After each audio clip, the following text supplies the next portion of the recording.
গ্রামের মানুষজনের সাথে ইফতার করার জন্য জাহাজমারা বাজারে আসি। সেখানে ইফতার শেষ করে আমি যখন মানুষজনের সাথে কথা বলছিলাম, তখন হাজার হাজার মানুষ দেখে তারা এসে লাঠিসোঁটা নিয়ে অতর্কিত হামলা করে। সে হামলার পরে আমাদের অগণিত মানুষ আহত হয়, আমি নিজে আহত হই এবং শহীদ রিটনের ভাই পর্যন্ত আহত হয়। পাশাপাশি এই জায়গায় তারা আমাদের এখান থেকে আমার গাড়ি ভাঙচুর করে এবং পাঁচটা কি সাতটা আমাদের মোটর বাইক নিয়ে চলে যায়। এখনো তারা বাজারের দুই পাশে তারা এখনো মহড়া দিচ্ছে অস্ত্র নিয়ে। তারা আমি বলেছি যে আমি এখানে এসেছি, এখানে আমি বসে থাকবো, মেরে ফেলুক। আমরা এসব ভয় পাই না। শেখ হাসিনার বিরুদ্ধে আমরা লড়াই করছি। হাতিয়াকে সন্ত্রাস মুক্ত করার জন্য আমাদের লড়াই চলবে।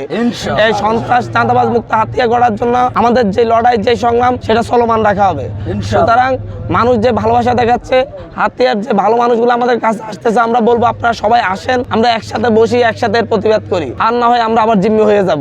শহীদ রিটনের ভাই যিনি যাত্রাবাড়িতে শহীদ হয়েছিলেন, সেই শহীদ রিটনের ভাইকে পর্যন্ত তারা হামলা করে। উনি যখন প্রতিবাদ করেন, উনি যখন কথা বলতে চান, তখন তারা ওনাকে হামলা করে, ওনাকেও ফিটাই। কারণ ওদের কাছে সন্ত্রাসীদের হাতে কেউই নিরাপদ নাই। যারা রক্ত দিয়ে তাদেরকে জিম্মি দশা থেকে মুক্ত করেছে, তারা তাদেরকেও পিটাই শুধুমাত্র হীন স্বার্থে। চাঁদাবাজি করতে পারতেছে না, দখলদারিত্ব করতে পারতেছে না, এই স্বার্থে।